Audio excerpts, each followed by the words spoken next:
Hey everyone, welcome to another recording session for the Polite Society podcast. My name is Paul Lathrop. I'm the Deputy Director of New Media for the Second Amendment Foundation, and if I don't crouch down, the way my camera's set, I'm cutting off the top of my head. So anyway, I need to fix that tonight. We're going to be recording episode, I don't even remember, 615 I think it is, of the Polite Society podcast. I thought earlier today I had set everything in the show notes for our open, and everything else should be ready to go. So everybody on my staff ready to fire this one off? Ready? Yes. All right. Susan, are you with us yet? Yes. Okay, she's from the background. She says she's here. I'm hoping when it comes time for the news segment, she jumps in on mic. So I'm here. Okay, very cool. All right. I'm going to have Massad Ayub join us here in about 5, 4, 3. Hey gang, this is Massad Ayub from the Pro Arms Podcast. I'm here to remind you that our podcast is a member of the Self-Defense Radio Network, and I'm going to suggest you do what we do and check out the other podcasts at selfdefenseradio.net. Treat every firearm as if it's loaded. Never point a firearm at anything you're not willing to kill or destroy. Keep your finger off the trigger until you are on target and ready to fire. Always be sure of your target and what lies beyond it. Hey everybody, welcome to another edition of the Second Amendment Foundation's Polite Society podcast. We're recording this one on Monday, March the 7th, 2022. I'm Paul Lathrop. I'm Rob Morse, and on tonight's show we talk with Mary Forgues about her journey from being a victim of violence to becoming a gun rights advocate. I'm Amanda Suffecool, and we're going to talk about Ohio likely becoming the 22nd state with constitutional carry. I'm John Richardson, and we'll talk about significant decisions in the New York Attorney General's lawsuit that is attempting to break up and shut down the NRA. So climb aboard. Strap in. And hang on. Episode 615 of the Polite Society podcast starts right now.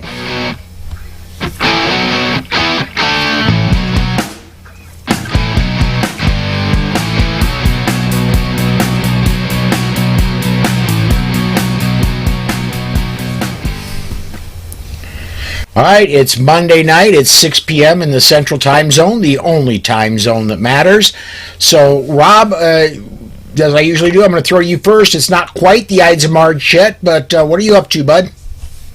I was on the Loaded Mic with Dan Wass. I put out another episode of Self-Defense Gun Stories. Ben Branham was my co-host, so we're keeping it amongst associates. Tomorrow, I'll be on Bill Frady's Lock and Load radio show. Other than that, I carried every day. How about you, John? Well, I was on Amanda and Rob's Eye on the Target radio last night. We discussed the New York AG's dissolution lawsuit against the NRA and the judge's recent rulings in the case. And this weekend I also worked part of Saturday and all of Sunday at the Grassroots North Carolina booth at the Asheville Gun Show. You know, we had decent crowds, but people seem to be forgetting what a threat the Biden administration is to their Second Amendment rights. I will say, however, that we've been fairly fortunate in getting more volunteers to help man the booth, which, you know, people are stepping up, and that is good. How about you, Amanda? Well, I spent last week down in Florida at WAFT, which is Western Orlando Firearms Training Academy, and the Diana and Ryan Muller Ambassadors Academy. So a couple years ago I went as a student and I was so impressed with it that this year they asked me to come back as an instructor, and I was so pleased and proud to do that. WAFT is in one of the top 5 firearms training centers in the United States, and justifiably so. Every time you go there it's more and more amazing. And so if you ever have an opportunity, consider it, because you will come back a changed person. There's no doubt. Paul, what about you? Well, with me, it's been a whole lot of... the Saturday show, the weekly bullet for me, has been taking up a lot of my time trying to get that booked and keeping it booked. And there's no secret here. I don't pay anybody to be on the show, and so getting people there, and then when things come up and they have to go away, getting another person in and keeping that show going has taken a lot of my time. And then lining up topics for the Daily Bullet. There is news on the Daily Bullet front. I do, that's Monday through Friday at 5 p.m. Central Time. I have a different person. The goal is to have a different person every day, Monday through Friday, on a rotating basis come through. And I've almost got that fully booked. Starting next week, Tom Walls from the Firearms Academy of Seattle is going to be joining the rotating list of people that join me on that show.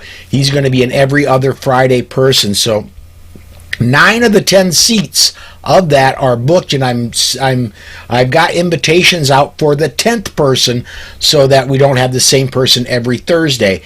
But we're that's slowly getting filled out so that a different person joins me every day of the week. So you don't have just you always have to look at my unfortunately not that attractive mug, but you get a different person joining me every day over the course of 2 weeks. So that's kind of what I've been up to. Susan, are you on mic? Yes. Okay. What's been up with you since the last time you've been on the air? I got nothing. Just working. Okay. I'm preparing for dental surgery on Thursday. That's right. Ooh. You got that coming up. Yeah. Oof. I'm going in for implants. So. That ought to be fun. Other than that, I'm just working, carrying every day. Well, and we're getting ready for the trip in May down to Georgia. We're really looking forward to that. We're probably a couple 3 weeks out. We're going to get the motorcycles out, and we need to get our calluses on our backsides built up because Susan and I are going to be riding from South Dakota down to Atlanta, Georgia for the Mingle coming up in May. And Amanda, you're going to be joining us somewhere around the Louisville area, right? Yes, sir. So that's look. I'm really looking forward to that. It'll be a motorcycle gang.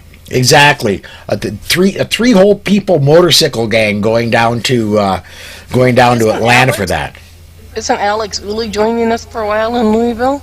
Yeah, I don't know if he's riding motorcycle with us. He's more of an off-road guy, but we'll be meeting up with him. So. Okay. All right. Well, let's do this. I want to get one comment in here. We're starting to get a lot of comments, but I want to get one comment in here.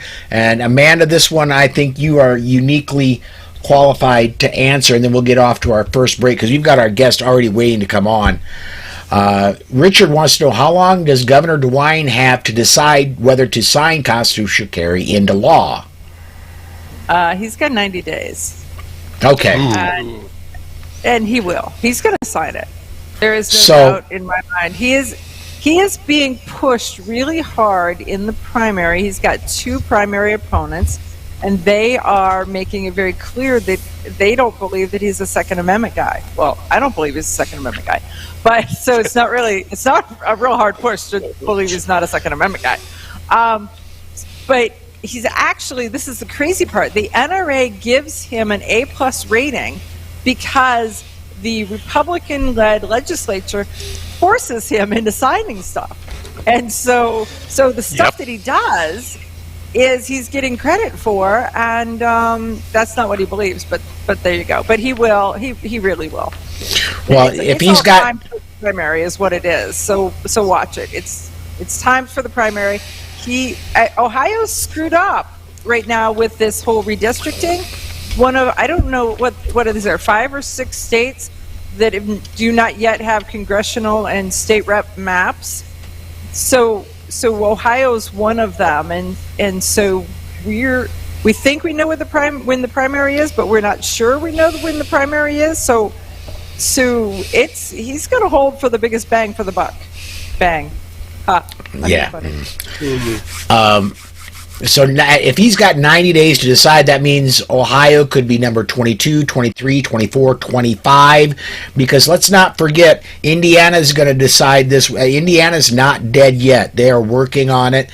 We'll know probably by Wednesday or Thursday whether they're going to do it. There's a last-ditch effort to get it in Indiana. Georgia's working hard. Alabama is working hard. Florida thinks they're kind of starting to work on it. There are other states out there that are working on it. Ohio may yet be number 40, Amanda.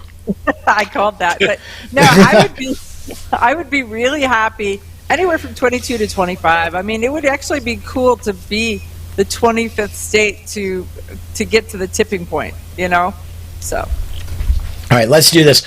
We've got our guest, Mary Forgues, waiting to talk to us, and I don't want to keep her waiting very long, so we're going to step aside to our first break. Before I do that, I do want to remind everybody, please do go to sdrn.us. That's the Self-Defense Radio Network webpage. As you can see, all kinds of great Second Amendment podcasts right there.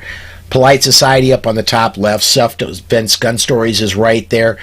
Right below is Polite Society podcast. You've got Eye on the Target Radio. Gun Freedom Radio is up there. All kinds of great Second Amendment podcasts. The tagline says all your pro-freedom podcasts in one place. And there's subscribe links to all the shows right there on the website. Or you can listen to them on the website if you so choose. We're going to step aside to our first break. When we come back, Mary Forgues of the DC Project will join us. She's the Connecticut State Director, and she's going to tell us a little bit about her story and what turned her into a firearms advocate. Hang on, everybody. We'll be right back right after we hear from the SAF. Joe Biden and Kamala Harris have vowed to take away your Second Amendment rights through gun bans, gun confiscation, and government regulations. Now, Joe Biden is no longer hiding his real intentions, and we need you to take action now. Whether it's a 9mm pistol or whether it's a rifle, is ridiculous. I'm continuing to push to eliminate the sale of those things. But the Biden administration is coming after your right to own any gun, and we need you to text PROTECT2A to 888-762-0221. Joe Biden has already issued executive orders. He is now demanding Congress push through radical gun legislation. You can fight back to stop Joe Biden's gun grab, but you must text PROTECT2A to 888-762-0221. Take action to protect your right to keep and bear arms. We urgently need millions of Americans to text PROTECT2A to 888-762-0221. Text PROTECT2A to 888-762-0221. Welcome back to the interview segment, everybody. This is the Polite Society podcast presented by the Second Amendment Foundation. Before I bring Mary in, I want to once again show the DC Project video she's featured in. 1 minute 44 seconds, and this is a powerful video. It hits me every time I show it. Let's go ahead and play it now. My son was shot in the head and killed at a house party with an illegal gun. After he was killed, no one spoke up for weeks, but that's part of the street life. The gun control lobbyist claims their policies will save lives and reduce violence. Well, these policies did not save my son. A crazed drug addict broke into my home, pinned me down on the bed, punched me in my face repeatedly, and then he strangled me. I knew he was going to kill me, and I wondered what my daughter would see when she came home. Then I realized she would be his next victim, and I started fighting for my life. No, I started fighting for her life. I fought to my gun in the dresser. I pointed it straight at him, and he stopped in his tracks. If storage laws required me to lock my gun up, I never would have been able to get to my firearm in time. My son's death was a result of a criminal with an evil heart, a sickening reality of the street life, and the criminal justice system failing to deal with a convicted felon that pulled the trigger. My story is one of the estimated 2 million lives saved by guns each year. I was, and I always will be, my own first responder, and I will raise my children to be the same for themselves. My name is Mary Forgues, and my firearm saved my life. My name is Lucretia Hughes, and I am proud to be a part of the DC Project, where we believe education, not legislation, is how we will save lives. If you survived a tragedy and want to make a difference, share your story with the DC Project. If you are a survivor of a violent attack and you need a community who supports you and your right to protect yourself, please consider joining or supporting the DC Project, Women for Gun Rights, at dcproject.info. Again, wow. Every time I play that video, Mary, I got to say thank you, first of all, for joining us on the show today. And Mary, that your story is the single most effective argument against safe storage laws I've ever heard in my life. I've told it since I very first saw that video. I've used you as an example of why safe storage laws need to not only not be approved, but they need to go away. I'll be honest, prior to that event happening to me, I didn't necessarily follow politics or, bills that were going into effect or anything like that. I had never followed anything in this atmosphere previously until that happened, and I realized how really important it is that if I hadn't gotten to my firearm, then I would not be sitting here in front of you right now. All right, let's start from the beginning, if we could. You are a Connecticut resident, and let's face it, Connecticut is not exactly a panacea of gun freedom. Connecticut has fairly tight gun laws. If we could, you were a gun owner at the time of your attack. What caused you to become a gun owner to begin? Have you been a gun owner for a long time? So a lot of people have grown up with learning from their grandparents or their father or family members with shooting. For myself, my grandfather carried a revolver. When I lived in Kansas, my mother did have firearms that we never saw or anything. I think there was a few times where we shot them like in the backyard. But other than that, I was never really involved in the firearm industry or the 2A community. And in about a decade ago, as a single mother, I decided it was my responsibility to get my permit and to get a firearm just in case if anything ever happened in my home that I would need to defend my children. So I went ahead, I got my permit. A good friend of mine, his name is Otis. He's actually a police officer in my town, and he does pistol permit classes. He owns a company called Chamber Ready, and I got my permit through him. When I'm going to say it probably took honestly like 8 months before, maybe like 6 months before I even went through the whole process of getting fingerprinted, because I wasn't that hungry to get an actual gun. I was like, it's fine. I already did the course. I don't need the permit just yet or anything. So I was actually kind of lazy about it in the beginning processes of it, and then I ended up getting my permit, had it for a week before I went into a local gun store. They immediately, as soon as I walked in, and they said, this is the gun that you want. It was a Glock 43. They said, this is the perfect gun for you. I had never shot a gun on the range by myself previously. I hadn't shot anything since, honestly, the pistol permit class that I took. So I just wasn't that familiar with guns, and they said, this is what you want to purchase. And then after that, I did start attending not courses but like group outings at the local range, so that way I could practice with it a little bit more and get more familiar with it. But previously, no, I didn't have any experience with firearms. And even to this day, I honestly don't say I'm hardcore Republican. I'm definitely not a Democrat, but I'm not like a hardcore on either side of it. And I'm not a super political person, but I've definitely grown to realize how important this right is for myself and for the future of our country, for our future generations to have the opportunity. So if we could, and I want to be a little bit careful here, if you want me to tread lightly or if there's something you'd rather not talk about, just let me know. But if we could go a little bit to the evening of the attack, you're at home, and from watching the video, and I've seen that video a number of times, I played it a number of times on the various shows that I do, but from that video, your daughter was not home at the time of the attack, right? It was just you at home. I do have 2 children, and at the time I had 2 dogs. So my son was at a sleepover. He wasn't going to be home that night at all, but my daughter, she was 14 at the time, and she was at the movies with her friends and her friend's father. I knew that she was getting home probably around like 10:30, 11 o'clock. But it was honestly about, and I'm realizing it right now as I'm saying this, it was about half hour, 40 minutes after she left when this actually happened. So it was pretty soon after she left, and she wouldn't have been home for a decent amount of time. Wow. Okay, so I do have 2 kids. There's they're both, I mean, at the time he was 10 or 11 and she was 14, so. Wow, okay. So, it started, what is a knock on the door, then it was more than a knock on the door, or? So I was in my bedroom. At the time, my dogs did not like each other, so I kept them separate.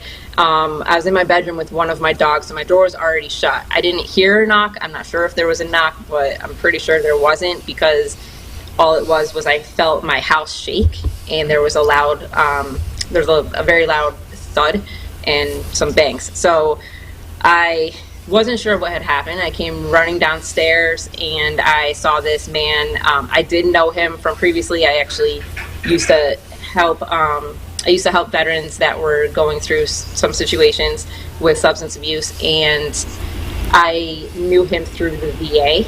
And I came downstairs and he was standing in my kitchen. I could tell immediately by looking at him that he was completely off. He was not there. Just to give you a little bit of a backstory, earlier on in that morning, around 10 o'clock in the morning, I got a phone call from the clinic that he was in, the doctor called me and said that he had ACA'd, which is against clinical advice. He had left the program that he was in. And this gentleman, I keep saying gentleman, and I want to use a more colorful word, but I'm going to use gentleman. So this person, he was actually from Boston originally, so that's about like 2.5 hours from where I live, 2.5, 3 hours. So the doctor called me in the morning, said that he had ACA'd, that he was going back to Boston, and was just updating me because, again, this was somebody that I had worked with throughout the VA, and they would keep me updated if I was listed as some type of emergency contact, and I would get these phone calls regularly. So I didn't think anything of it. 10 o'clock in the morning.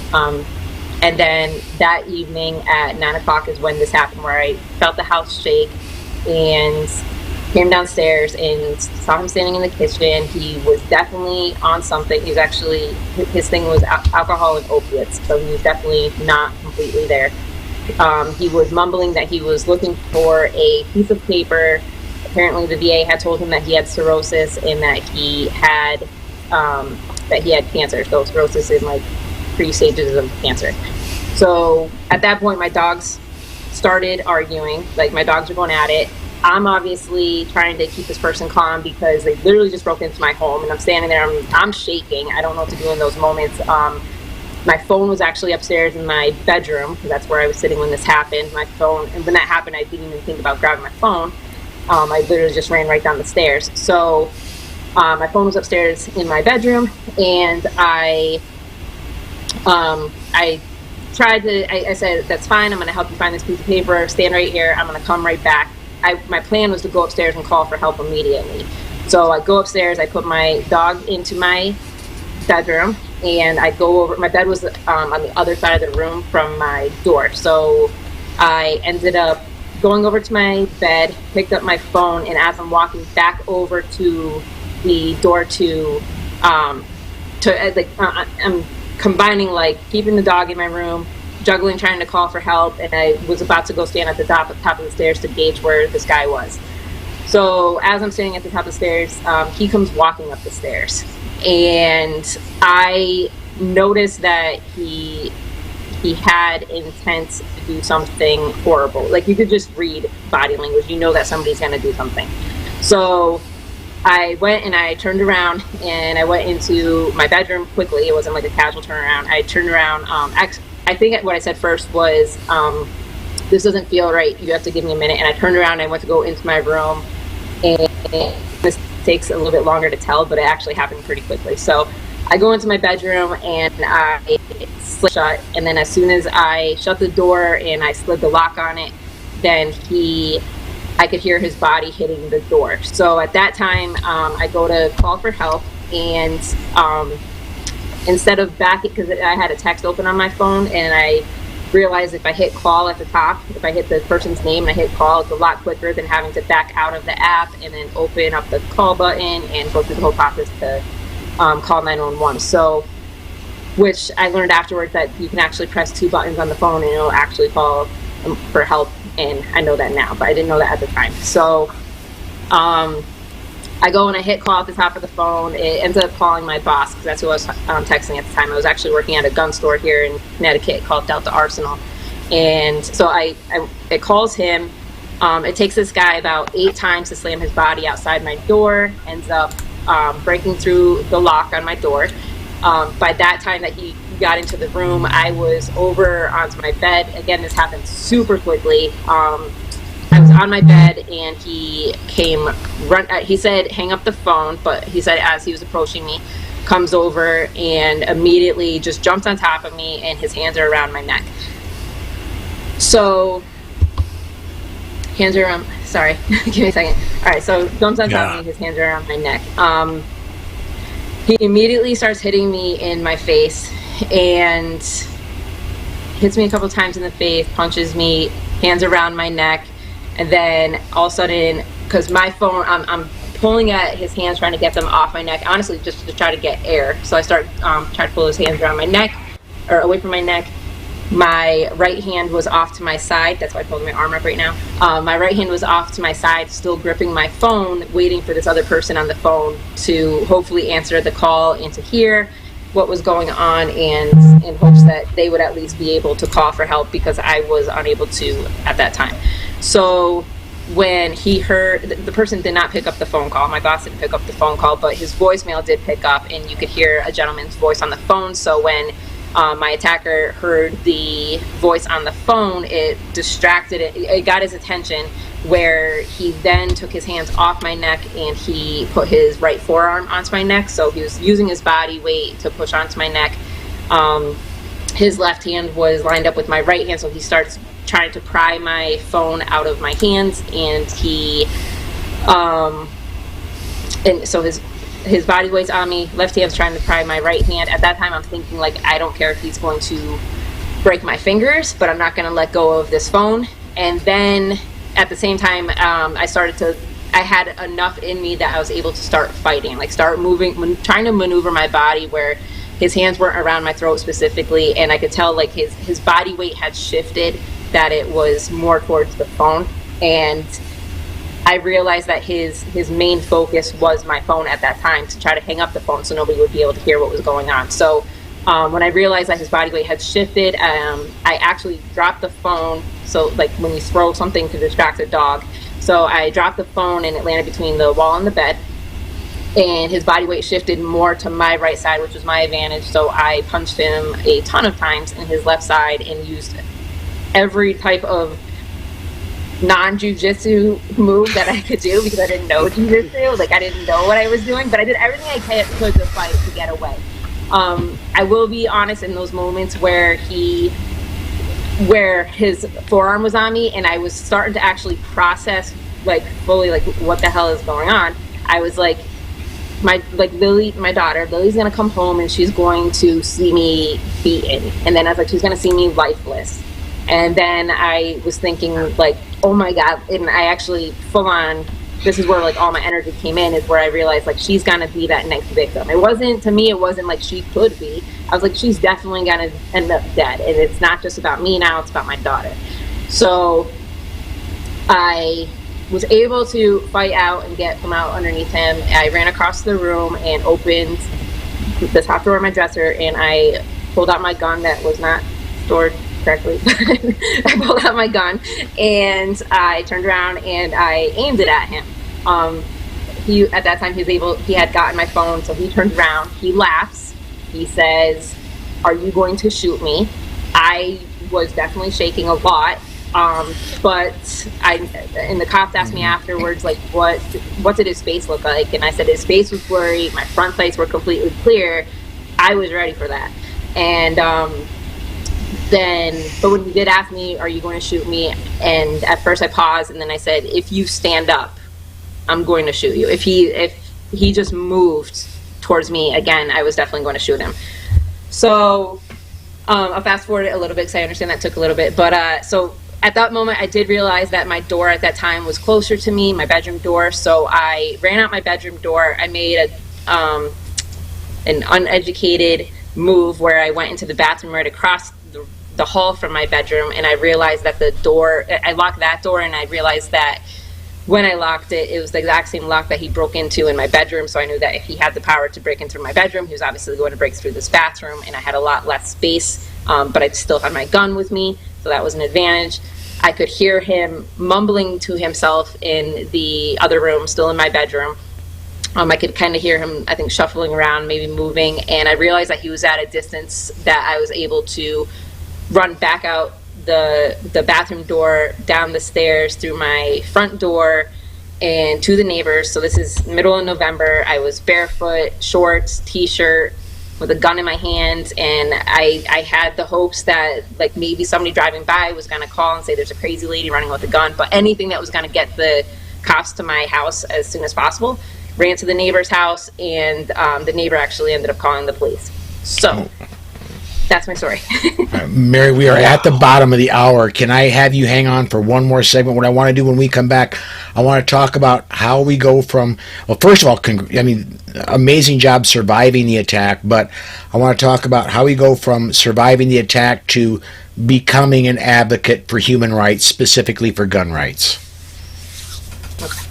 All right, so hang on, everybody. We're going to hear from the good folks at ACLDN. We'll be right back right after this. This portion of the Polite Society podcast is brought to you by the Armed Citizens Legal Defense Network. If you carry a defensive handgun, you need protection from the aftermath of prosecution. Even if you do everything right, you can be the victim of an overzealous prosecutor or even be falsely accused. That is where the ACLDN comes in. They provide immediate assistance when you need it most. If you find yourself under arrest, they immediately pay bail money and the retainer for your attorney.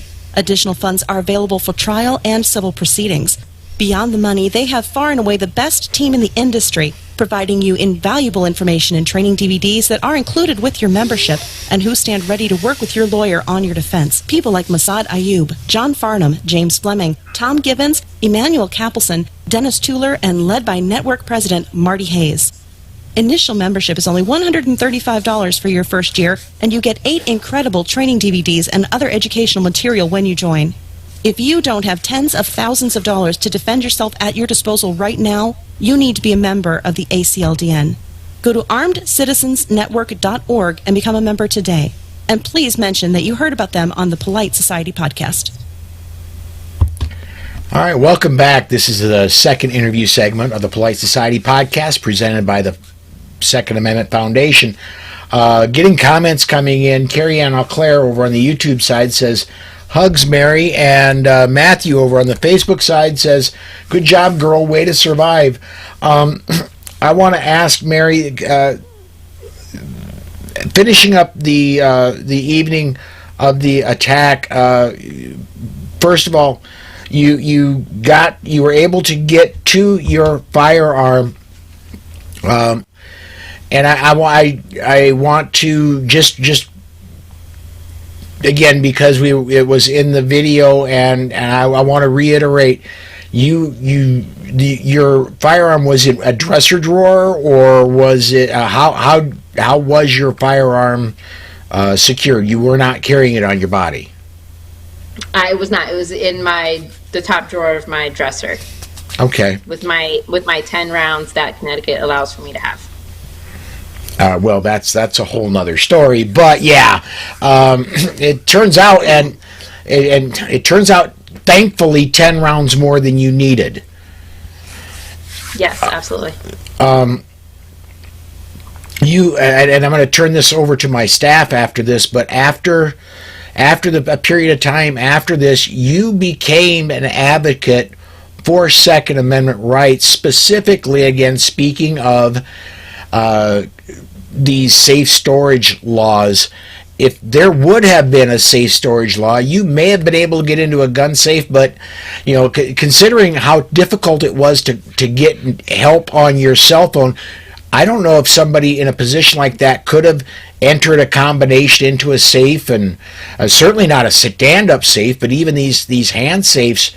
That's asking an awful lot to remember a combination, enter it, get the gun out, get the gun loaded. That's an awful lot to remember in a situation, whereas in your case, somebody's just broken into the home and is in a menacing position.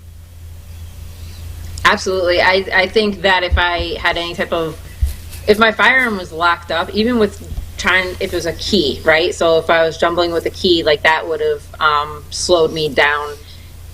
If it was a combination lock, not only like forgetting it, but like I said, I was shaking from the moment that he came into my house. And unless I almost feel like people that take training courses, like handgun training courses, it's almost smart to incorporate your safe, which I've never thought about until this conversation right now. But it's probably like if you have a smaller case or safe that is portable, it'd be smart to bring that to some private training courses, or even if you're taking group training, but something so that way you can train with how you can access that quickly. Because I could not imagine if I had to, if that was locked up. I have no idea how I would have gotten to it, honestly. Well, Mary, even the fingerprint safes, the ones that read your fingerprint and say that they're open almost instantaneously, they say 4 seconds. So think about how long 4 seconds is when there's someone that is within arm's distance and has just had their hands on you and not. I mean, think about it. 1 Mississippi, 2 Mississippi, 3 Mississippi, 4 Mississippi. That's forever. It really is. I'm going to say that's probably the amount of time it took for him to even break through that door, like continuing to bang his body up against that. But even though it was like, about 6 to 8 times that he slammed his body against it, but still, like, that happened so quickly that those 4 seconds mean everything. Exactly. Mm-hmm. Mary, you have a compelling story. I'm so glad you're alive to tell it. How have you communicated it to the people very much like yourself who need to hear it? So when COVID first happened, my boyfriend has a firearm training company. I jumped on board and I took over, and I now operate his firearm training company.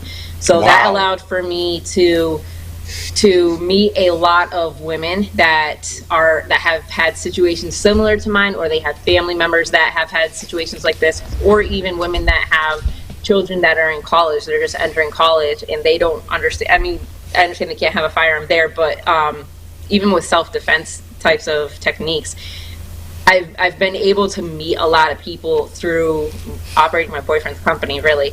And then about a year and a half after starting to take over, or after I took over, I actually met Holly Sullivan, who is the president of the CCDL. I invited her to my first women's networking event that I held at the range, and I invited her to introduce herself for the CCDL. And when she did, she mentioned the DC project, which I had not known about previously.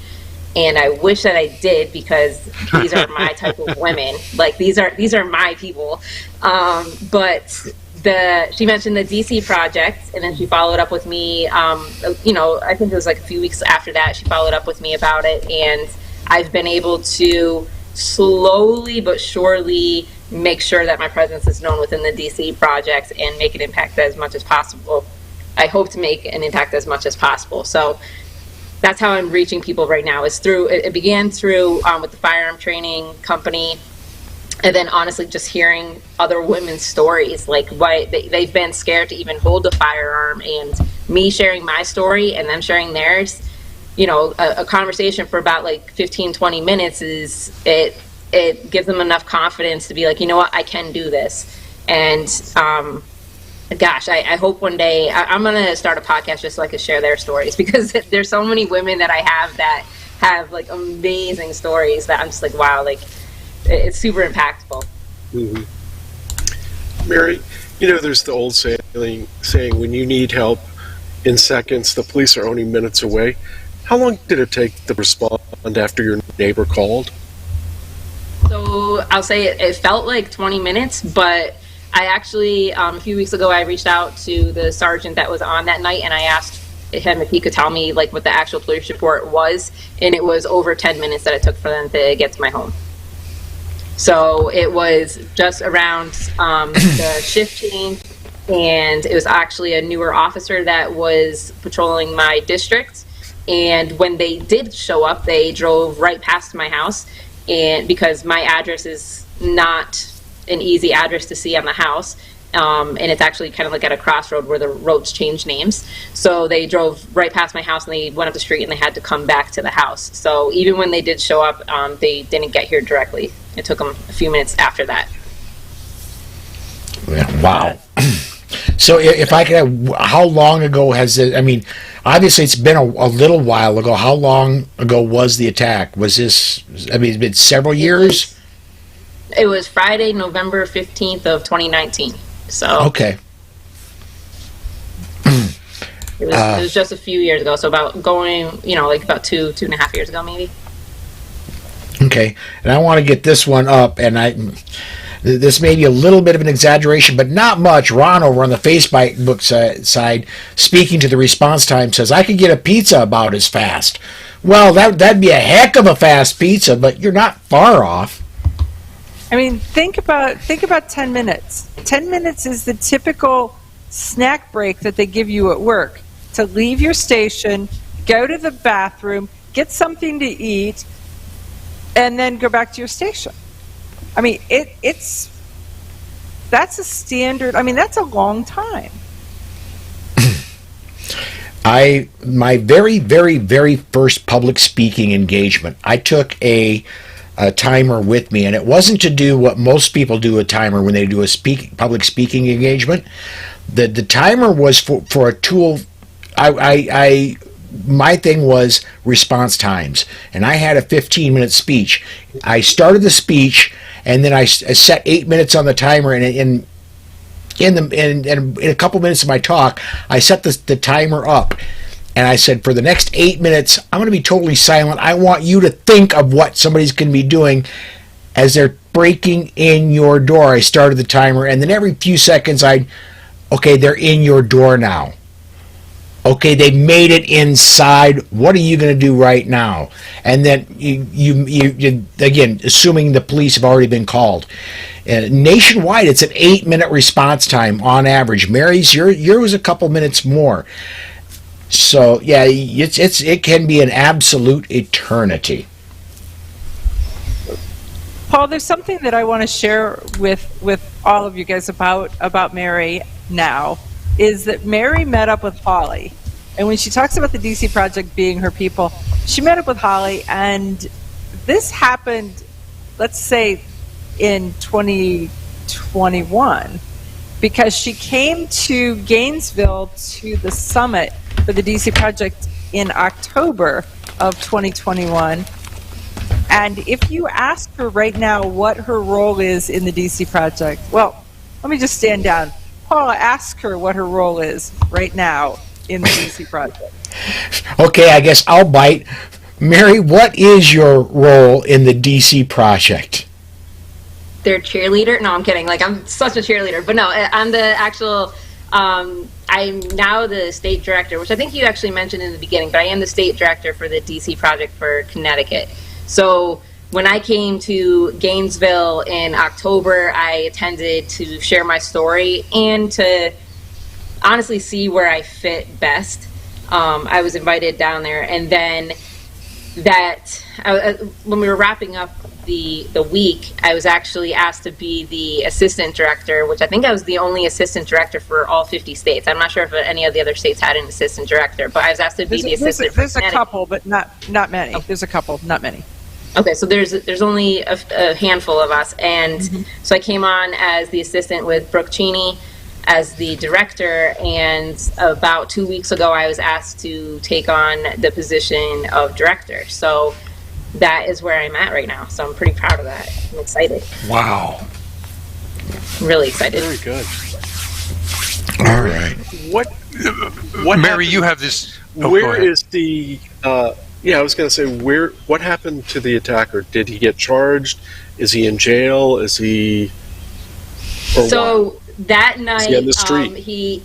So to be honest, so that night, his sister actually was able to bond him out, and they ended up releasing him, and then they arrested him again around 5:30 in the morning on my front steps. There was police officers patrolling my home, and while I was sleeping, they ended up arresting him. So he ended up spending a few more days up to, I think it was like through the weekend, because this was on a Friday night. So he spent until Monday. They didn't even allow for him to bond out after that. So he spent the weekend in jail, and then we had ongoing court cases that got put off from COVID. So we had a court case in the beginning where he was supposed to, I'm not sure what the terms are, but he was supposed to basically share his side of the story or whatever, or defend himself. It's more like defending himself. So then that was like January of 2020 was the last time we had a court date, and then they put it off throughout COVID, and he actually died in April of 2021. He died in a hotel room. So our case never got to progress or anything because of COVID, but he died in a hotel room from heroin and alcohol up in Brockton area of Massachusetts. Wow. Well, we are coming up on break again, Mary, but I want to thank you so much for taking time out of your evening to come join us this evening. Thank you, guys. Amen. Thank you very much. I appreciate it. Mary, I want to thank you for telling your story in the first place, because that video, Amen. the DC Project video, is absolutely heart-wrenching, and it is so striking. And then to hear the rest of the details, I know it's hard, and I just want to say thank you. Thank you. I Amen. appreciate you guys. All right, folks, we do need to head off to break. We've got a news segment we got to get to. When we come back, we've got a lot of news to talk about. We're going to talk about Ohio moving towards permitless carry, and we've got some NRA news we need to talk about, some of which, we're going to just lean on John for that, because let's face it, John's our go-to guy for that.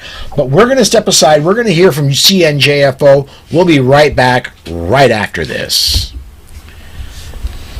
New Jersey is a civil rights wasteland where an unconstitutional law known as justifiable need keeps ordinary citizens from exercising their right to bear arms. New Jersey spits in the eye of freedom, ignores the Bill of Rights and the Heller decision. New Jersey politics are an anti-civil rights bulldozer and a spreading cancer.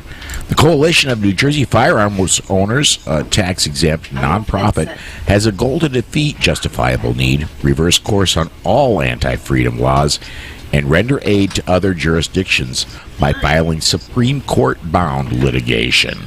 CNJFO is a beacon of freedom behind the Iron Curtain in New Jersey. Join CNJFO's strong, enthusiastic patriots. Support the Coalition of New Jersey Firearms Owners today. Protect all our rights and return freedom to the Garden State. To donate or learn more, go to cnjfo.com. Hey, and welcome back to the news segment of the Polite Society podcast presented by the Second Amendment Foundation. Before we get into news, holy cow, I thought the video was powerful. Talking to Mary in person and hearing that story in person, wow. Yeah. If that doesn't move you, go see your doctor. Right, because it's no good deed goes unpunished. She volunteers her time at a veterans, whatever that is, hospital, veterans hospital, yeah. shelter, something. And that's the end result. It's horrific. What really got me beyond her story was the attacker was back out in the streets that night. Came back. Yeah. If anybody questions the restraint of individual gun owners, Mary is the poster child for a lot of things, but I cannot come up with more restraint than that. Wow. Mm-hmm. Yeah. Talk about, and CYA, can you articulate? Can you articulate why you pulled the trigger? She had a reason. Oh, yes. Oh, yeah. Yeah. Lots of them. All right. Let's go ahead and get into news. Susan we've got dogs that are going, and Susan may not yet be on microphone because she was taking care of an issue. For a second. Okay. I hear the dogs. Do you want to go do that, or do you want to hang out I'm going to read this quick, and then I'll go do that. All right. Go ahead and go, Susan. Both chambers of the Ohio General Assembly have passed legislation removing the permitting requirements to carry a concealed weapon. It now goes to Governor Mike DeWine's desk for his signature or veto. DeWine has not indicated his position on the bill. All right, and go ahead and take care of the two fur kids. We talked about this a little bit in our opening segment, and Amanda, you explained that he really doesn't have a whole lot of choice. It's just how much time he wastes getting there. Right. Well, last night on my show, I had State Rep Al Catrona on, and he too is like, well, this is sort of where it's kind of like the open secret. You know, pretty much everybody knows where the governor's going to fall on this. But he doesn't make a statement because he spends a lot of time with. We did have that mass shooting in Dayton, Ohio, a couple of years ago, and so that is the situation that he holds very close to his chest. Mm-hmm. Let me ask you a question, Amanda. I don't know Ohio law. You said he has 90 days to sign the bill. If he does not sign it, does it still go into effect? Yeah, it'll age out as passed. Okay. So, he has to affirmatively veto it, in other words. Yeah. Mm-hmm. Yeah. Good. And fortunately, the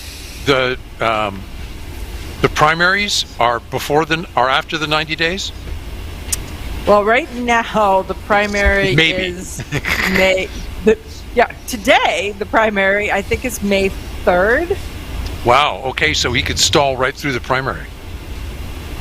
Yeah, but I think he's going to grandstand right before the primary. If I were one of his opponents, I would be right now putting out advertising saying I would have already signed it. Why hasn't DeWine signed it? I would be all over this if I were one of his opponents right now. I'm more pro-gun than this guy. And thank goodness for primaries, because yes, we know a lot of Florida is not with the Florida governor. Florida governor is squared away. The executives in the Florida legislature are like Governor DeWine in Ohio. Right. They're call them lukewarm supporters of the Second Amendment at best. Actually, they got bought off by some rich donors. So this is a very common problem. Yeah, the Florida legislators are like Marco Rubio. So yeah. Thank you. Perfect.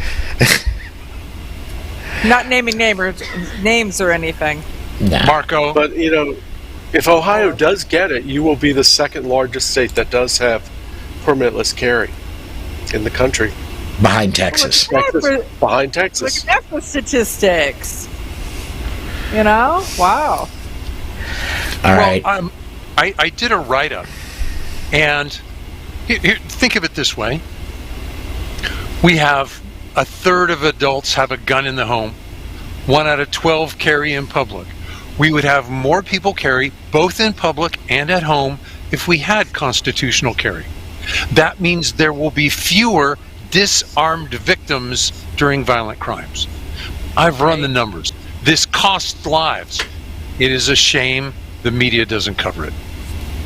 And I agree. The other thing that I find very interesting is that I don't think that constitutional carry is a huge step for Ohio. I really don't. I think it's just more of like a milestone, because Ohio has open carry and has had for years. Ohio passed concealed carry in 2004. So, they really have kind of both pieces of it to begin with. The only thing it would give you is permitless concealed carry. But it's a milestone for the media, Amanda. Yeah, no, I get. It's more that than it is actual Well, and it would give on the ground. It gives the residents a right to do something without having to go to the government and say, "Mother, may I?" Oh, and here's my money to do it. Yeah, well, the governor. Well, we'll put it this way: the governor, in my position here in the state, periodically I get to be on calls with the governor. He does these small little group calls, and I ask a question, and then they never call on me again. We'll just say. So pretty much the governor has my number, maybe, and vice versa. So it's kind of a "don't call me, I'll call you" kind of thing with the governor and you. Well, I've understood from somebody that I scare the governor's staffers a little bit, just a little. I have no idea why, but yeah. All right. With your warm and friendly countenance, Amanda, I'm shocked. Shocked, I say. I know. I'm such a lovely person. I don't understand. Yes, I agree. All right, on to Washington. Yeah, this is, I put this in just with my introduction here. I didn't put a big long write-up in. Dana didn't put this in. I did. Washington State has passed restrictions on the magazines you can buy. Basically, going forward in Washington State, you must now buy magazines that are more concealable. Yeah, That's right. a way to look at it. Yeah. I read on that today that even when Inslee does sign it, it will not go into effect until July 1st. Mm-hmm. And so that means that there's a ton of time for everybody to bring in grandfathered magazines. And still buy grandfathered magazines. Yeah, California did, 1 million magazines in 1 week? Yeah. Now, when they had that, California is a heck of a lot larger. In population. But they still got a lot of time in Washington State. Okay, now watch. I'm a prosecutor. You were pulled over. I've got my carry permit. Oh, you've got a standard capacity magazine. No, officer. That's the grandfathered standard capacity magazine. Prove me wrong. Mm-hmm. Amen. I mean, it's not like Connecticut where you have to look for the little square cutout or the round cutout or whatever that crazy voodoo stuff is. This is, all hands on deck. It's all out there. And it's not like the rest of the United States is going to mark theirs so that we know that it's, pre-Washington, post-Washington. And Palmetto State Armory is prioritizing Washington State orders for standard capacity magazines. So if you live in Washington State and you want one, now's your time. Place your orders. Like Tom Gresham said, if you have an AR, you better buy 100 PMags.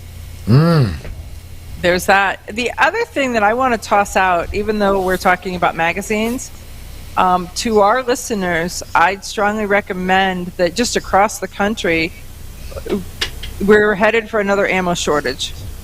I am absolutely confident that because with Ukraine.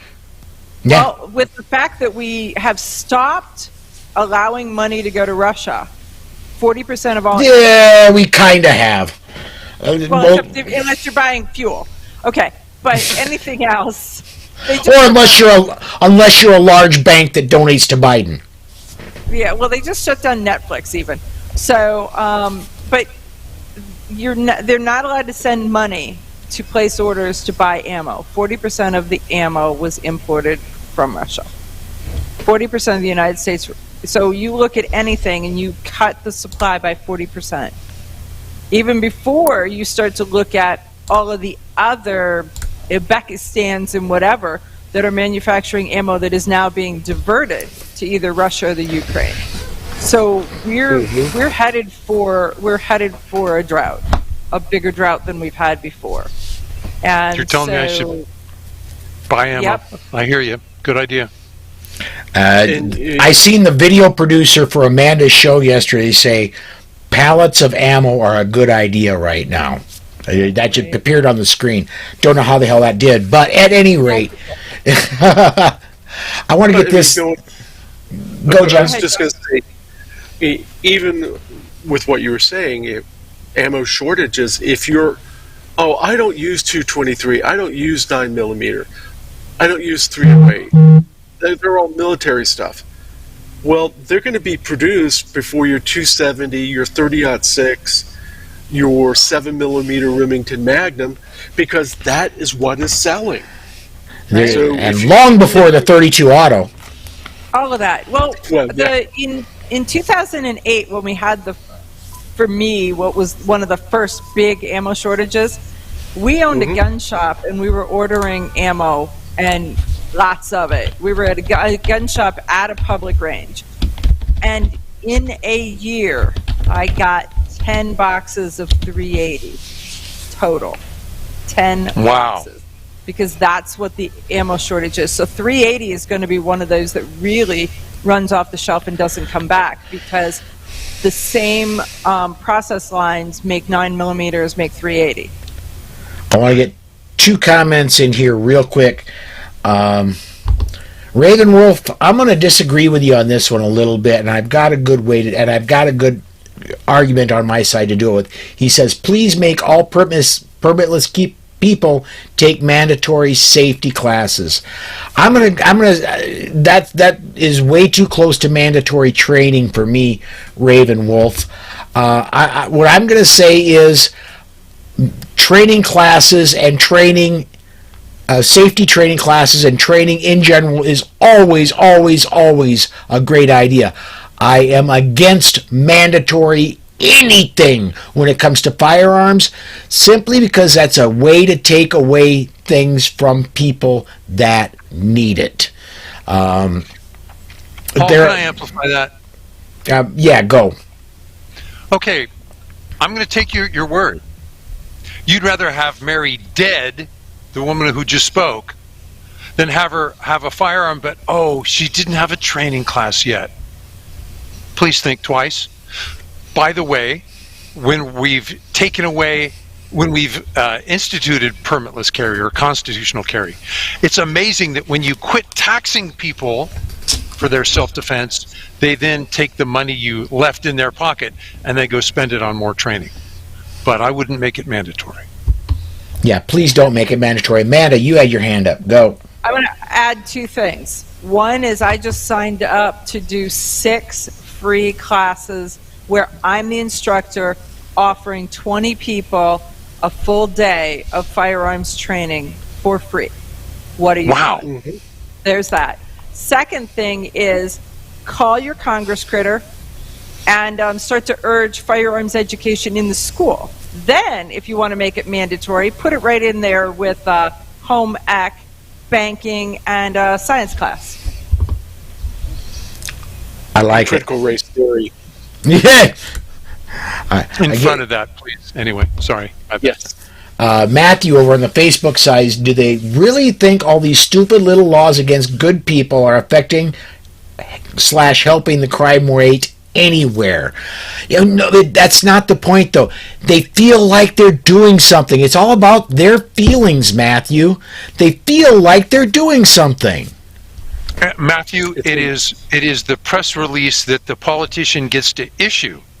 So he gets to be very sincere in front of the media spokesperson, and they both emote in front of the camera. John? It's a religion for the... Now, this is not original to me, but Michael Bain was saying for these people, it's a religion. It's a religious experience. It doesn't matter that it doesn't work. They believe it's going to work. Say amen. Amen. All right. There you go. We're going to call you Ernest. You know what? John Richardson. I'm gonna Raven Wolf says, point taken. We got through. I love that. I don't mean Raven, to be mean thank to you. him. I mean, it really is that there's it is a good idea, but it's what are we going to do to help do that? Yeah. Hey, if only somebody had the motto, educate, don't legislate. Imagine. Yeah. Wait.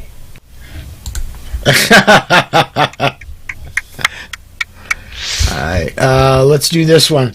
Dana, who's our writer. How about mandatory carry? I'm against mandatory anything. I do not like mandatory anything. Paul? If you don't think you're safe to carry, please don't. Paul, Dana, you're not the boss of me. I disagree with you, Paul. In states that allow, what do they call it? Local variations in gun laws. What am I thinking of? Amanda, I've lost the word. Home rule? I don't know. No. Wait. I know what. Preemption. There we go. Preemption. They don't have state preemption. That don't have statewide preemption.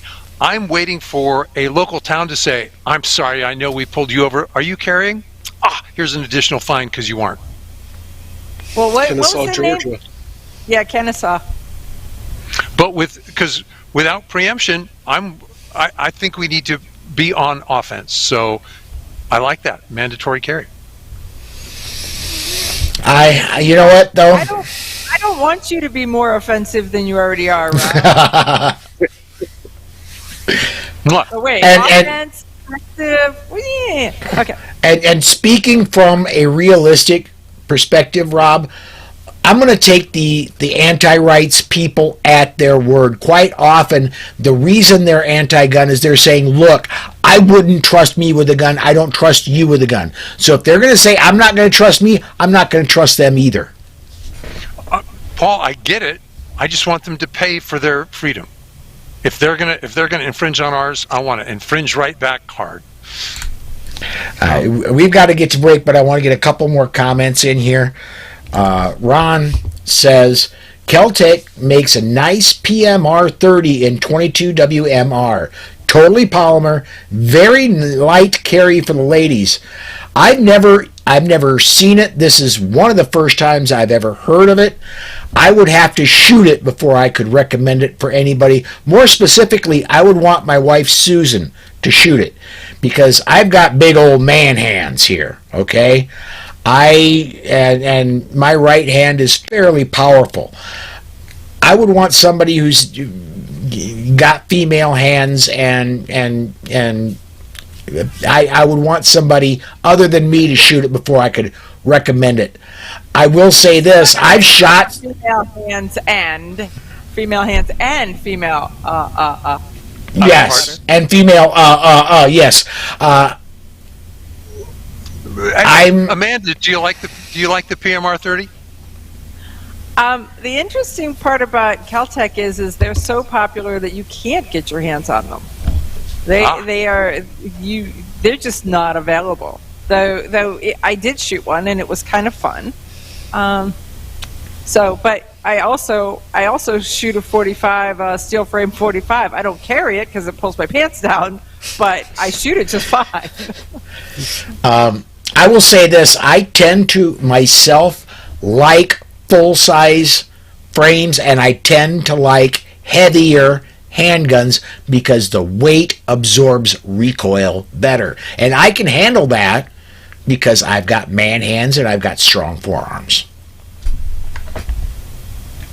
Ravenwolf, and I get this, then we got to go to break. Ravenwolf says they are Jam-O-Matics. I had one. Don't depend on the PMR. Interesting. Good feedback. Absolutely. All right, let's do this. I'm going to do one. We've got a lot of news stories we didn't get to. This is going to be a long show. We're not going to be in our 90-minute time frame.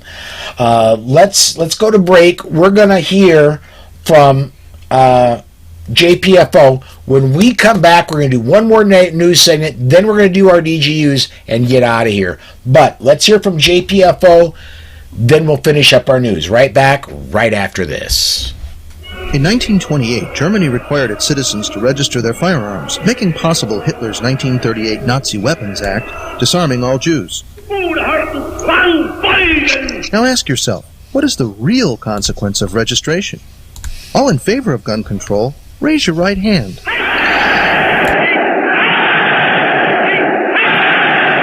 Brought to you by Jews for the Preservation of Firearms Ownership, America's aggressive civil rights organization. JPFO.org.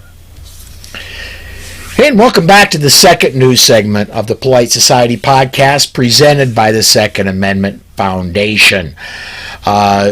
coming back, Susan, I want to, if we could, I want to go to the Hawaii story. What do we got? And you're Hawaii. there. We go. No, I'm not. Things in Hawaii are not as bad as we think. HB 2464 would remove the duty to retreat in Hawaii. Representative John Mizuno has signed on to the bill and says the people of Hawaii deserve to be able to defend themselves anywhere. While some may view this as a conservative issue, the chair of Hawaii's Progressive Caucus, Representative Matt Lepresti, says it is not a partisan issue. Quote, "If you are assaulted, you should have a right to defend yourself." End quote.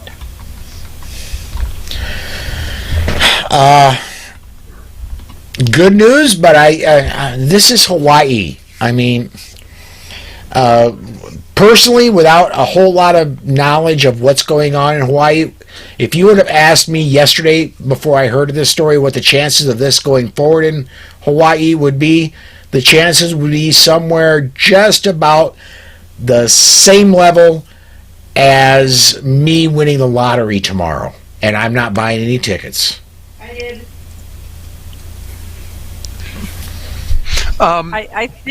I think one of the interesting issues is that Hawaii is known as being severely anti-gun. So maybe your duty to retreat is whether you're using a rock or not.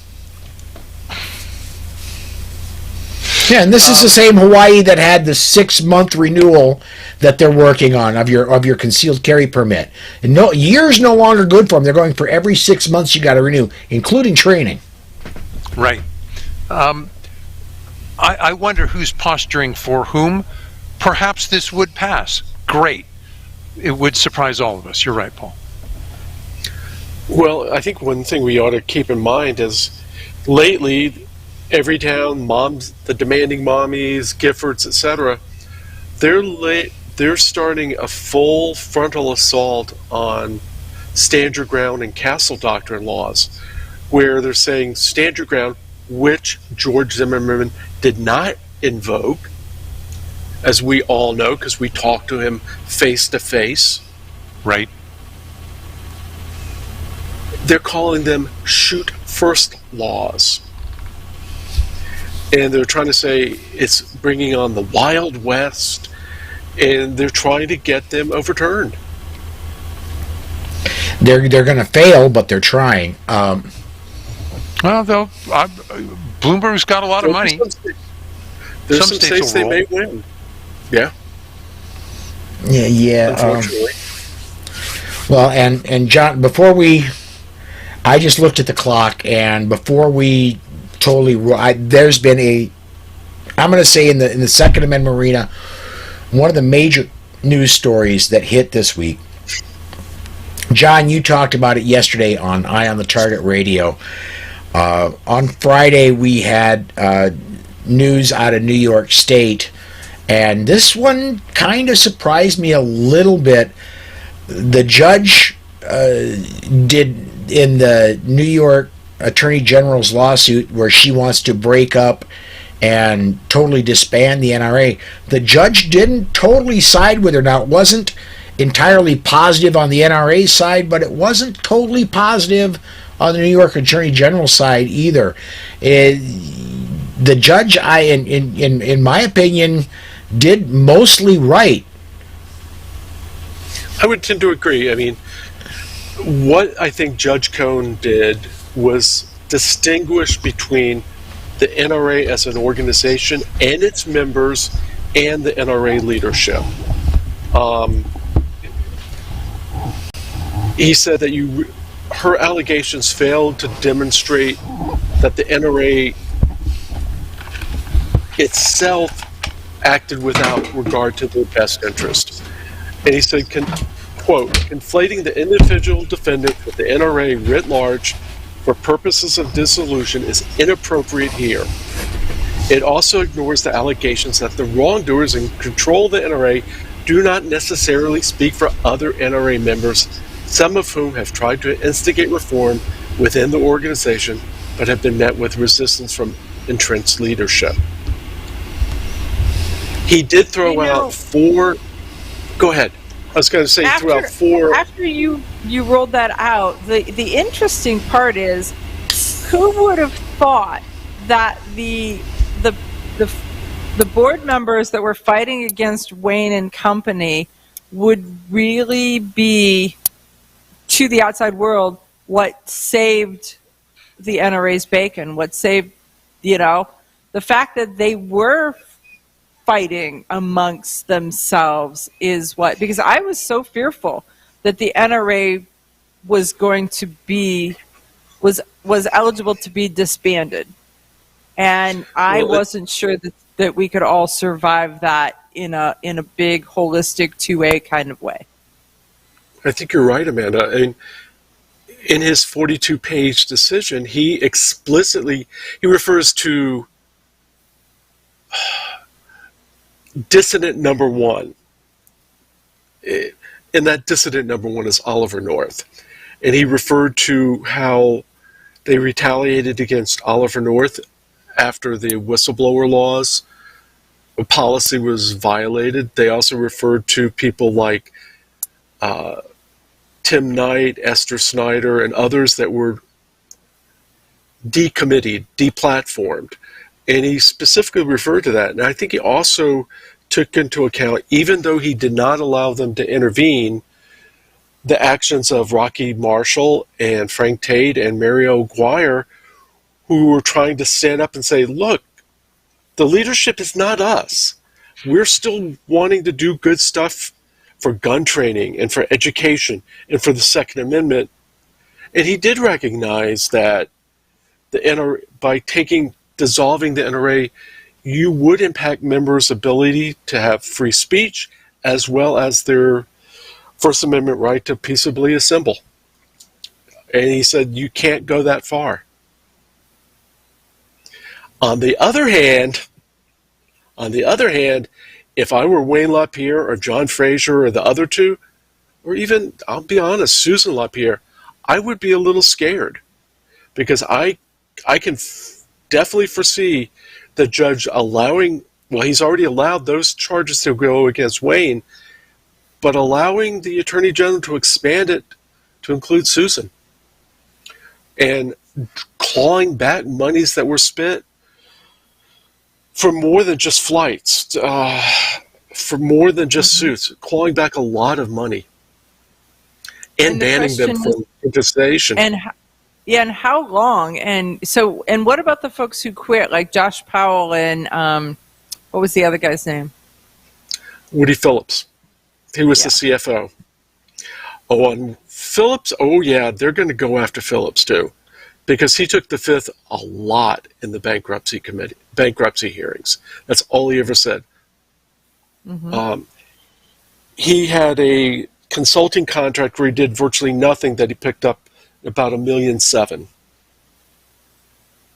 million. Wow. That looks like a bribe from a distance, doesn't it, John? Keep your mouth shut and you get paid. Right. Well, and didn't Powell write a book? He did. I'm not sure how well it sold, and it was pretty, I will admit not to having read it, but I read a lot of reviews of it, and even in, shall we say, favorable to the anti-side, they savaged the book. Poorly written, just the whole 9 yards. He was covering his backside. And I kind of feel he's probably done a lot of testifying to the Attorney General. Interesting.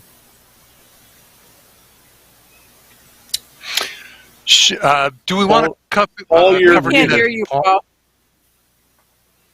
Now I should be unmuted. Sorry, I had to go grab an energy drink, and so I muted myself while I did that.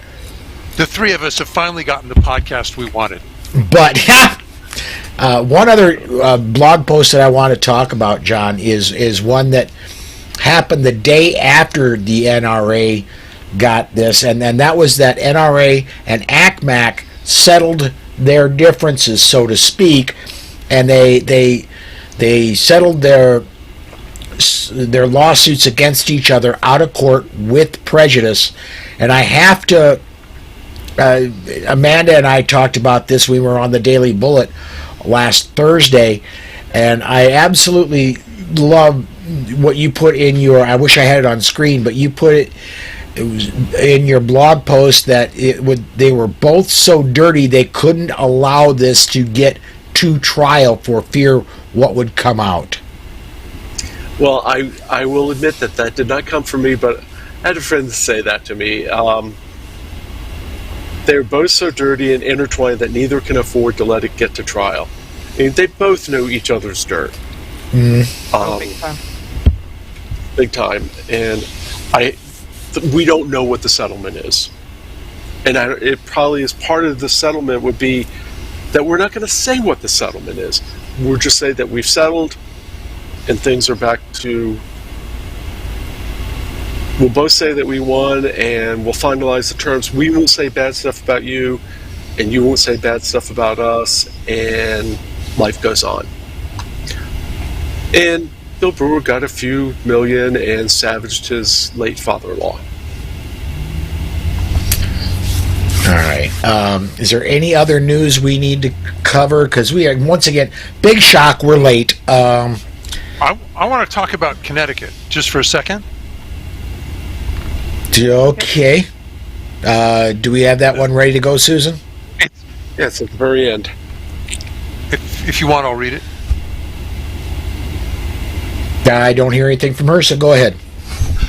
Senator Chris Murphy, the Democratic senator from Connecticut, called on President Biden to sidestep Congress, to take extra-legal actions, unilateral actions on various gun control initiatives.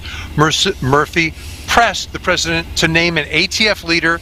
Well, yeah, okay, but that hasn't been done since the Chipman debacle. Isn't this fascinating that when we see dictators around the world sidestep the laws? We just saw it in Canada. We have a Democrat senator from Connecticut calling for more of the same. I'd be embarrassed. Well, I talked to Holly Sullivan about this, and she says it's bad, and it's really bad. So what they're trying to do is they're trying to use Connecticut's stringent gun laws as the boilerplate for federal laws, and say that they work in Connecticut, so they should work there. And Connecticut is headed for more stringent laws, and so they keep trying them there, and then they want to pass them on to all of us to enjoy. Saying they work in Connecticut maybe is okay as long as you close your eyes to the violent areas of Connecticut, Bridgeport and East Haven. Come on, guys. Right. What the heck? Yep. They work here? The reality of it, right? Yeah, it was they got them through. That's their definition of work. Thank you. We got thank you, Amanda. They got political credit for passing laws in Connecticut. The media political conspiracy.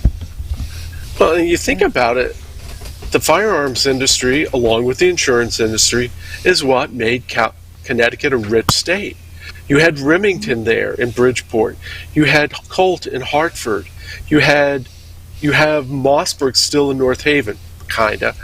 You had Stag, you had PTI, but you have a lot of supplemental companies that are doing other work for the firearms industry.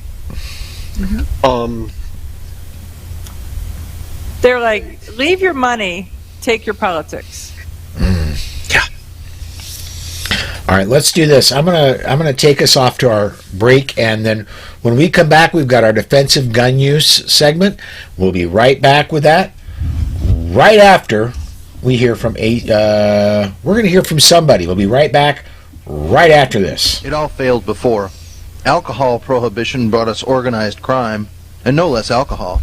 Drug prohibition brought us murderous, no-knock, wrong house raids. Police! Search warrant! No, wait! The crack house is next door! Now gun prohibitionists want laws to lead us down that same path. Don't Americans ever learn? Just ask yourself, isn't government the only beneficiary of police state policies? Brought to you by Jews for the Preservation of Firearms Ownership. Information available at jpfo.org. Hey everybody, welcome to the Defensive Gun Use segment of the Polite Society podcast presented by the Second Amendment Foundation. These discussions are not legal advice. Some of us are trainers, but this is not formal training, and you need formal training. The Defensive Gun Use segment is intended as information, not as training. As always, the opinions of the hosts are only their own opinions and not those of any sponsors or other affiliations. Susan, you've got our first one ready to go, I believe, out of Florida, right? Yes, sir. On February 22nd. Susan, you're still muted. I can hear you in the other room, but I can't hear you on the microphone.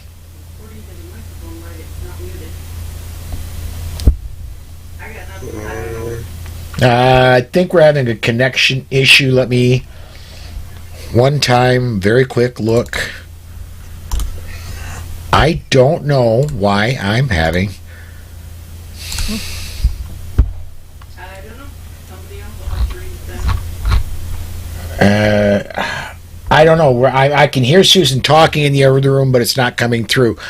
I'm going to go ahead and take this one. On February 22nd, Taylor County Sheriff's Deputy Troy Anderson was making a routine traffic stop when he was shot several times in the face and neck.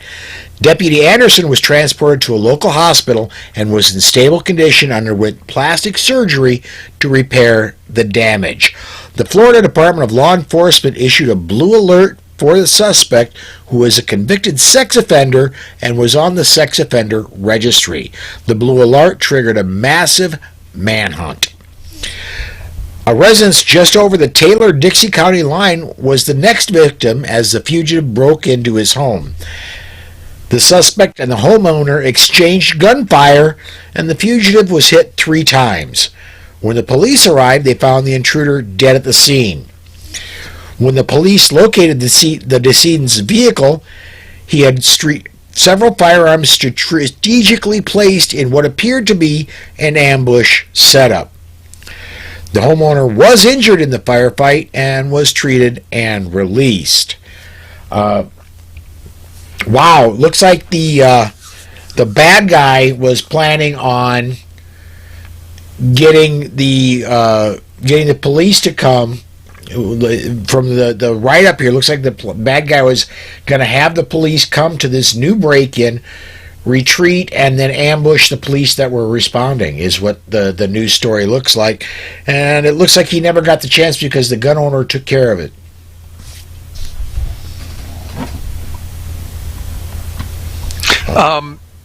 It's a lot like Mary's situation. Yeah. The homeowner this guy was attacked at home.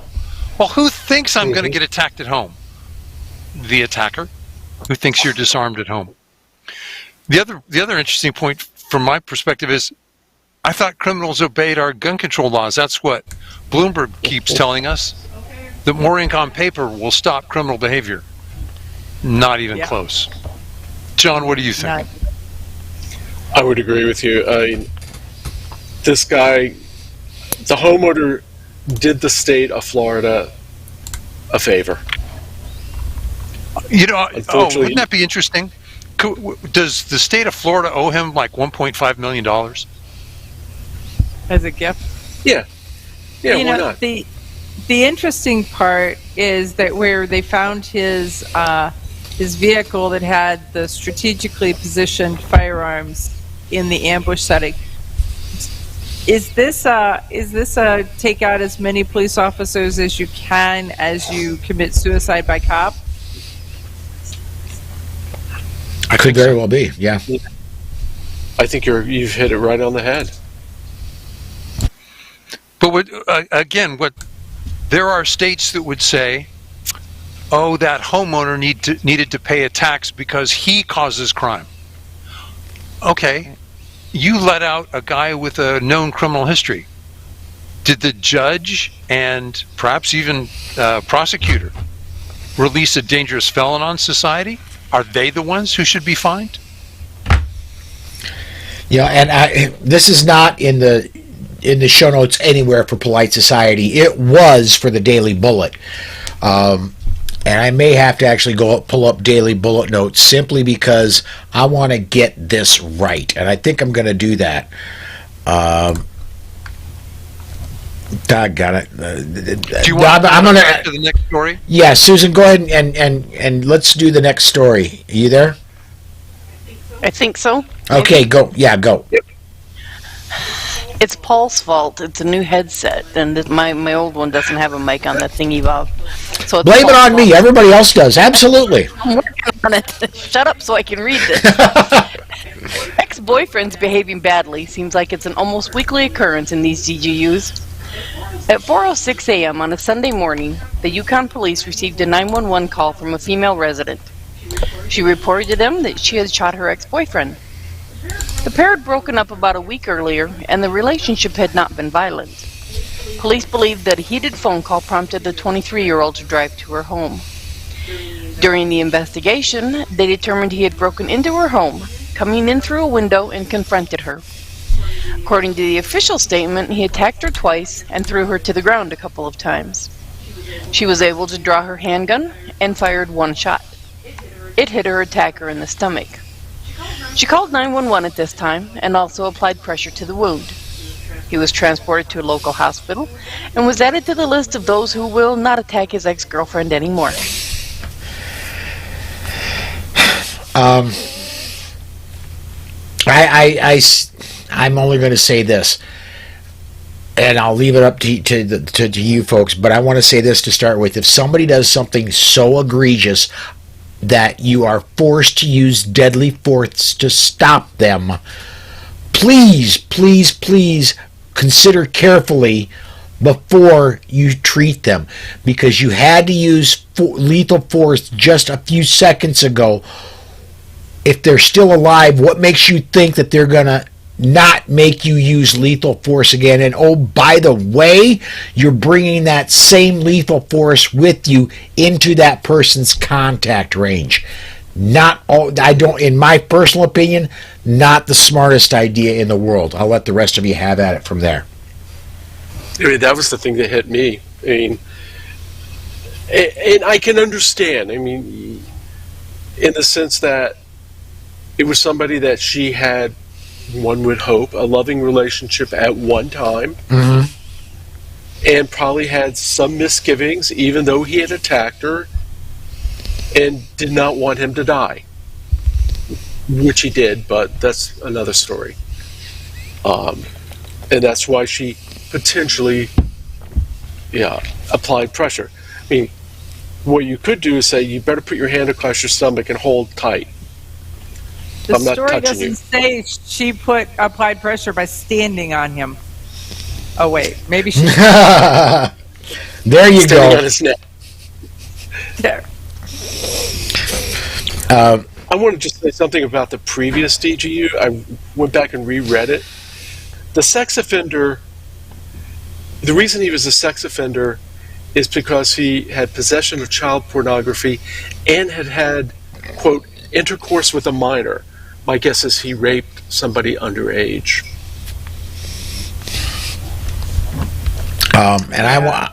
He shouldn't have been out on bail. They should have just whacked him right off the bat. Sorry. I want to go to the Daily Bullet story that I talked about right now about 2 hours ago. And Charlie Cook and I talked about it.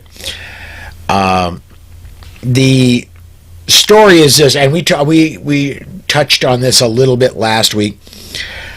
There was a shooting in a church in California last week. 3 young children tragically were killed by their father, and one adult, non-custodial parent, killed them and one other adult,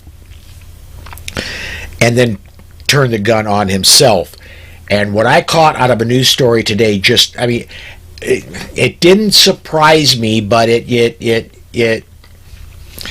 still got my goat. It's not surprising, it's just infuriating.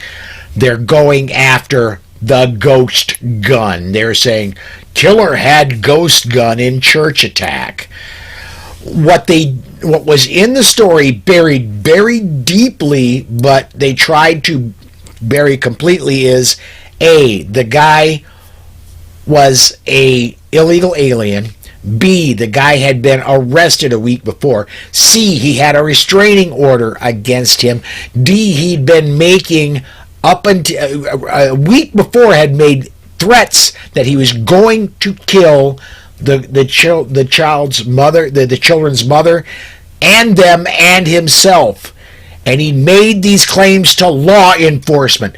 I'm saying because the state of California did not turn him over to ICE like ICE requested and have him deported, the state of California is the entity that killed these children. Congratulations, Governor Brown or Governor Newsom. You killed 3 children. And the church says it's a gun-free zone.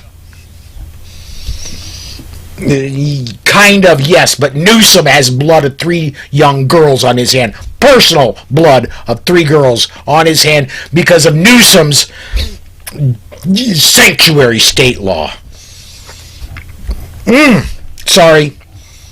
I need to get my blood pressure down. Is that the end of that's all the DGUs we have? Yes, it is. All right. Let's on a high note.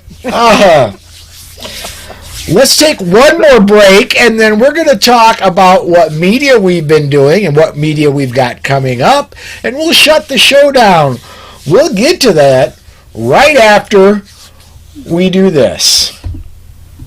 This portion of the Polite Society podcast is brought to you by the Armed Citizens Legal Defense Network. If you carry a defensive handgun, you need protection from the aftermath of prosecution. Even if you do everything right, you can be the victim of an overzealous prosecutor or even be falsely accused. That is where the ACLDN comes in. They provide immediate assistance when you need it most. If you find yourself under arrest, they immediately pay bail money and the retainer for your attorney. Additional funds are available for trial and civil proceedings. Beyond the money, they have far and away the best team in the industry, providing you invaluable information and training DVDs that are included with your membership, and who stand ready to work with your lawyer on your defense. People like Massad Ayub, John Farnham, James Fleming, Tom Gibbons, Emmanuel Capelson, Dennis Tuller, and led by Network President Marty Hayes. Initial membership is only $135 for your first year, and you get 8 incredible training DVDs and other educational material when you join. If you don't have tens of thousands of dollars to defend yourself at your disposal right now, you need to be a member of the ACLDN. Go to armedcitizensnetwork.org and become a member today. And please mention that you heard about them on the Polite Society podcast.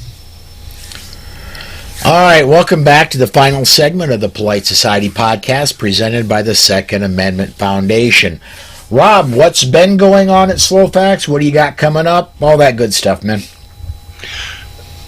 I was reading the news and it shocked me. There are no safe places because criminals hunt us. Yes, they even rob us on the New York City subways. Elite judges, in contrast, want us disarmed in those same places. That's what we heard from the justice's mouth, from Justice Elena Kagan on the U.S. Supreme Court. That tells us we can't expect people who have narrow life experience to solve our real-world problems. Mary has a better take on violence than Elena Kagan. That article is called Dangerous Subways and Dangerous Judges. One of the commenters on AmmoLand asked me a very pointed question. Why do we as gun owners support the police while the police work to disarm us where we need to protect ourselves? Frankly, I don't have a good answer for him. That will probably be my next article. John, what have you been doing? Well, just going on to what you just said about the police, anytime the police in New York pick up an illegal gun, even though it looks like a piece of rusted whatever, they put it on Twitter. It's a shame. Going back to what I've been blogging on, obviously a lot on the NRA. In a ruling that allows both sides to claim a victory, Judge Joel Cohn struck down 4 of the 18 causes of action in the New York AG's NRA dissolution lawsuit. He said that dissolving the NRA for the misdeeds of its leaders and others was not the appropriate remedy, and that it would violate the First Amendment rights of members to free speech and to assemble peacefully. However, he let stand the majority of the charges against Wayne LaPierre and the other individual defendants. As could be expected, both sides are spreading the verdict.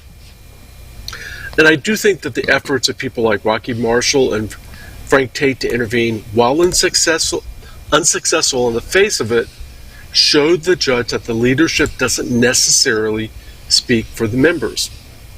In another NRA legal issue, the NRA and ACMAC reached a settlement the day after Judge Cohn's ruling. No details were released.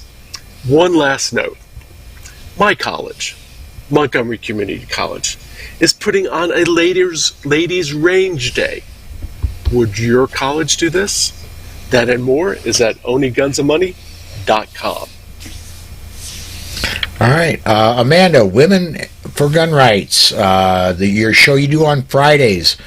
I want you to talk about the one you did last Friday and what you got coming up. Well, I want to answer John's question. Since my alma mater is Kent State University, think Crosby, Stills, Nash and Young, Four Dead, No. Yeah, I know. And then tell me that probably not. We'll just say that's quite a range day, Amanda. I can't top it. Yeah, I will say that my first alma mater is a Quaker college, so you know the answer to that. Exactly.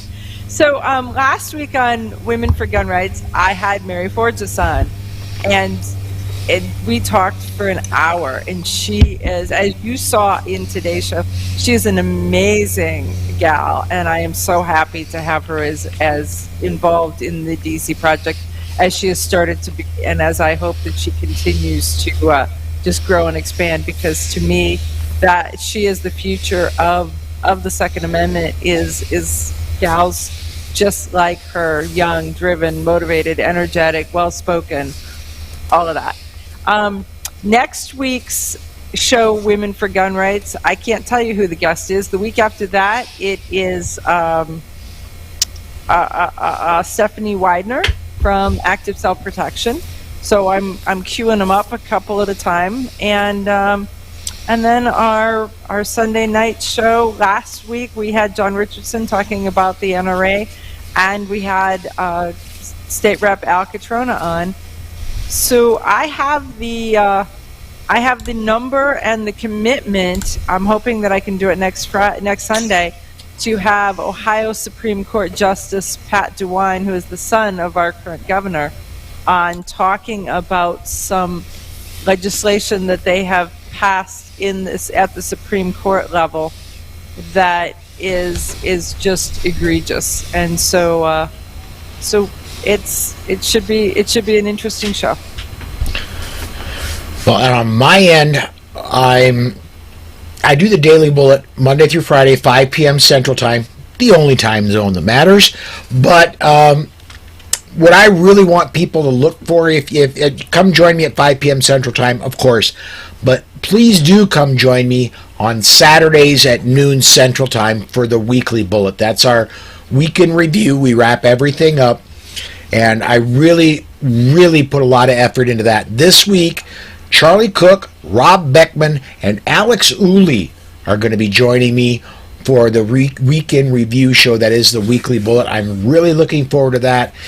Same place you're catching this right now, you can catch us at noon on Saturday. So set your schedules and set your DVRs, so to speak, for that. All right, I think, let me go check comments, because Dana over here says, I quit writing 10 per week. But yeah, Dana, you don't. Dana, write 2 DGUs and write a news story or 2. You don't have to write that much. You've seen us talk, man. Come on. No, but that's in response to, did we run through all the DGUs? Oh, okay. That's where you're going with that. Yeah, well, you know what? There are so many DGUs, I'm quite sure Dana would have no problem getting 30 or 40 to choose from, but a long time ago I told him 2. So, don't expend your energy because we don't get to it. Yeah, because guess what? We like to talk. All right, let me see if I can find where I'm supposed to be in show notes. All right, that does wrap up another episode of the Second Amendment Foundation's Polite Society podcast. I'd like to thank Mary Forgues for joining us today. So for Amy, Dana, Tracy, John, Susan, Amanda, Robin, Charlie, and Rob. Until next time. Stay safe. Be aware. And we'll see you down the road.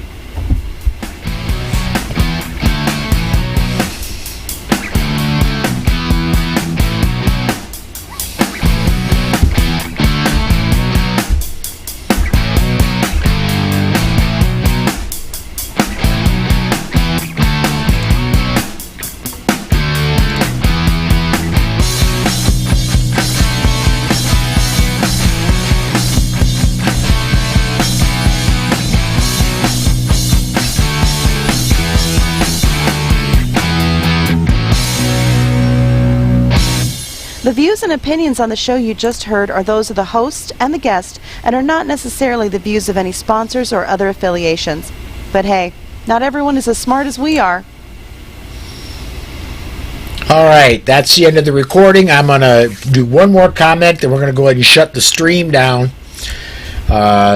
Jason Williams says, if they change the second, they might as well get rid of them all. That would be the first step in them getting rid of them all, if they get rid of the second. So absolutely.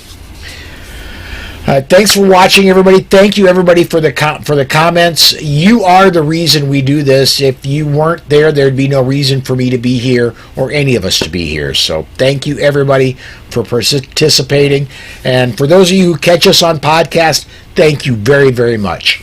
I'm going to go ahead and shut the streams down and come join us next week. And please do come join me Saturday